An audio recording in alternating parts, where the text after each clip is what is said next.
All right, good afternoon. Um, so basically, I have a quick presentation to share with you to cover the information, and I try to really approach it in a logical manner of how I ended up where I am from being a school administrator to a guardian ad litem now in retirement. So the first thing a lot of people ask, when I say guardian ad litem, they say, "What is that?" So I typically say that what it is I'm appointed by the court, by a judge, to conduct an investigation to determine what would be in the best interest of the children in any particular case. As you'll see a little bit later, I have cases that are abuse and neglect, parenting matters, termination of parental rights, CHINS, which is children in need of supervision, and guardianship cases. So it all depends on what the case is, but ultimately the judge is looking for me to provide information to her or him about what is in the best interest of the children and make recommendations in the areas that they have indicated they want me to investigate. So that is what the position is. It's not actually having children in my home. A lot of them think I'm bringing children in my home. That's not the case. So, okay. So how did I get here? You go ahead, Jen. So I have two children. They're adults at this point. I have four grandchildren. I was a classroom teacher for 11 and a half years before becoming an elementary principal, where I remained in the same building, same district for 23 years, and until I retired. So I was in education for 34 and a half years. For educational preparation, I started off with a bachelor's degree in international relations. I wanted to do some type of research for like working overseas. And at the time, in the time period of my life, that is typically when you get married and have children. And that's what I did after I got my bachelor's degree. After I had my children, I realized I wanted to work. So I went back to school to get my bachelor's degree in elementary education. When my daughter went to kindergarten, I started teaching and I've taught ever since and then went into administration. Along the way, I picked up a reading master's degree, which was required in New York State. That's where I did all of my work and that's where I lived for many, many years. Then when I decided to become an elementary principal, an administrator, I decided I didn't want to get another master's degree. Excuse me a minute. I thought, well, I might as well just go for the PhD because I love going to school. So along the way, I picked up my certification to be a district level administrator. And eventually I got my PhD in educational administration at the State University College at Albany, New York. Um, After I finished getting my PhD, I asked myself a question of what do I do now? Because I had gone to school forever, like forever. And at that point, I wanted to go to law school. And in order to do that at the time, I would have to give up my job as a administrator, educational administrator, as a building principal, and I would have to go to school full time and not work. And that just was not practical with raising a family, maintaining my lifestyle, and so on. So at that point, I said, okay, I'm done with going to school. I'm just going to focus on my career and get some balance back in my life with my family and my career at that time. So enter education or enter my retirement. So then my next question I asked myself is, what do I do now? So at that time, this is where I started trying to do some soul searching to figure out what it is I wanted to do. So go on, Jen. So the first thing I did is I knew I needed to take the time. They always say everything that I was reading say take 7 or 8 months before you get into working of any kind. Decide what it is you want to do. Don't rush into anything. So I had just moved out of New York State and moved to New Hampshire the same month I retired. So I ended up buying a house and spent probably the first 5, 6 months, just getting my house set up and moving and so on. But also along the way, I was talking to friends, family, and they kept saying, "So what are you going to do with yourself? What are you going to do?" And I was very busy with so many things. And I said, "I'm not really sure." And so one time I was with one of my friends and she said, I was just in Florida with a group of people and you should look into being a guardian ad litem. That was the first time I have ever heard the title, the position, anything. So after that, I started doing a little bit of research on it. I also did some volunteering, which I'm still volunteering. And one of the things I actually speak to a friend in Ukraine once a week because he wants to learn English. And so I've met with him for probably a year and a half each week. We Zoom together and we talk about that. And it was great. And I still continue to speak with him every Monday for an hour. So I did try some volunteering. And then, so I was just trying to figure out like, did I want to do an interim principalship? Did I need to get my certification in New Hampshire as an educational administrator? So I just started going through my mind what the options were. And I knew pretty quickly I did not want to become an interim principal. I did not want to go back into the school system in the same capacity that I was. I knew I didn't want to teach, and I really didn't want to go back to being a principal. That's really a huge, huge commitment that I had just left, and I was ready for something new. So, so I sat with it a while, and so I retired in May. And when I got to around January, I decided I wanted to investigate the Guardian Ad Litem position. So at that point, so what I did is I wanted to focus just on the Guardian Ad Litem. So there was an introductory informational session offered by a panel of judges in New Hampshire, and they invite people to come and ask questions about, they explain what the Guardian Ad Litem position is, what it entails, and after that informational session, I found out that I needed a mentor if I wanted to go through with the application and so on. So after that meeting, I started emailing a few people who were at the session and said, "Hey, would you be my mentor? Hey, would you be my mentor? I just want to learn more about this."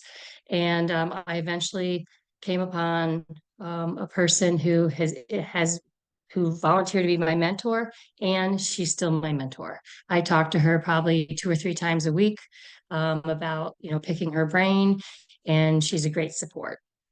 I also took some free courses through the Child Welfare Educational Partnership, the University of New Hampshire College of Professional Studies, and I did some courses that related to the courts to try to learn more about the court system and how that all works. When, let's say, if you have an abuse case, what are the timelines and the guidelines that have to do with that. So I learned a lot about court system through some of those free courses. So I did those as well. So basically I did mentoring with my mentor. So I'll go on. But finally, I did decide I'm going to go to be a guardian ad litem. So in New Hampshire, you have to fill out like an 18-page application. It took me about a month to fill out.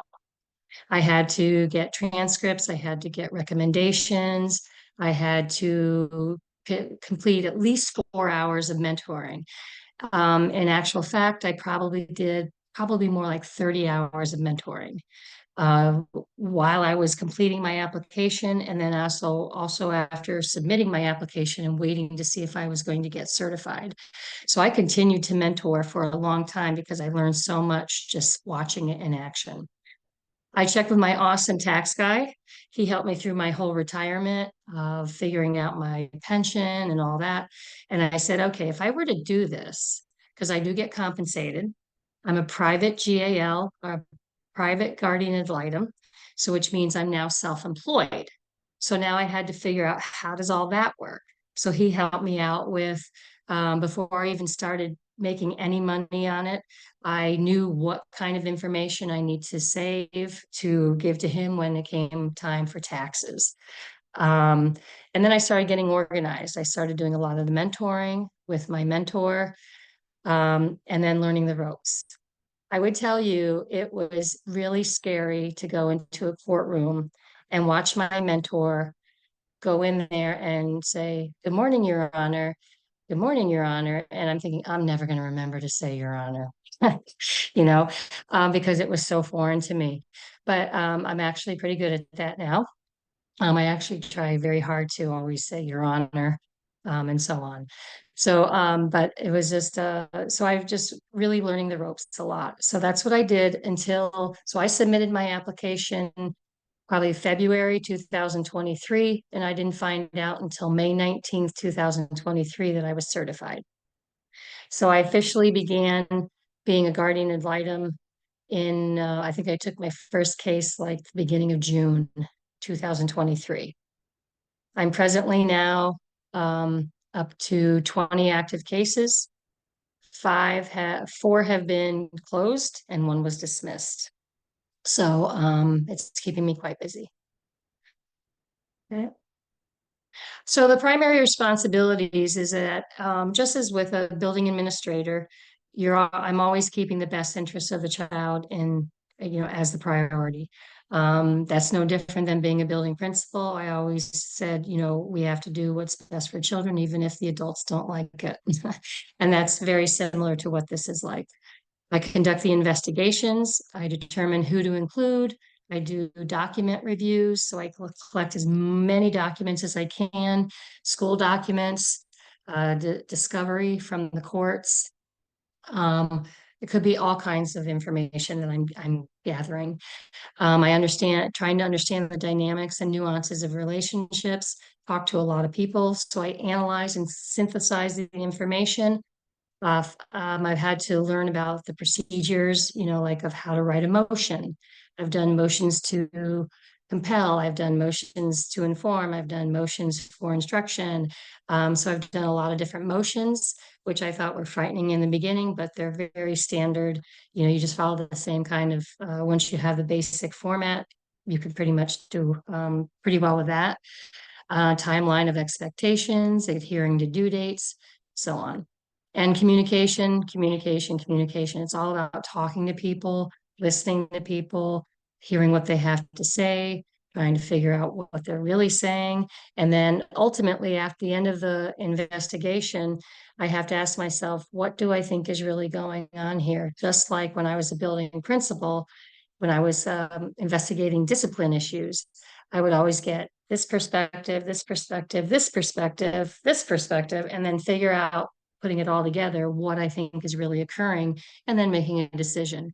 So it's very similar to being, conducting an investigation as a building administrator. Okay. So a typical day, a week depends on the number of cases and when they all fall, like when the hearings fall, when the reports are due, and so on. So, like May and June were extremely busy for whatever reason. July has been less busy. So I've had time to breathe a little bit, time to, do some things around the house without feeling like I'm doing it at midnight. But it all depends on the number of cases I have. And right now I'm carrying 20 cases. Most, like my mentor, I think she's carrying about 40. So 20 is good. 20 is good for me. I don't want to really work full time, but it does keep me busy. I attend hearings. I make phone calls. I do home visits. I review documents. I write reports to the court. So I can do, adjudicatory reports for adjudicatory hearings. I do reports for dispositional hearings. I do reports for final parenting matter hearings. I do status reports. I have a report due next week for a termination of parental rights, which I'm working on now. So there's all different kinds of reports, but I've always enjoyed writing. I've always been very good at writing. So it's been, it, it hasn't been too far of a stretch for me to do the writing because I've done it like all along and I've done pretty well with writing. I interact with parents, guardians, children, family members, court personnel, attorneys, parole officers, social workers, school personnel, medical personnel, mental health providers, co-parenting counselors, reunification counselors, and representatives from the New York Department or New Hampshire Department of Education, and so on. So wherever the investigation leads, that's who I talk to. The rewards and challenges. So the rewards are that, one of my biggest fears when I retired was becoming very isolated. And I was afraid that that was one of my biggest fears of not having much to do and becoming bored and becoming isolated because I live alone, other than with my dog.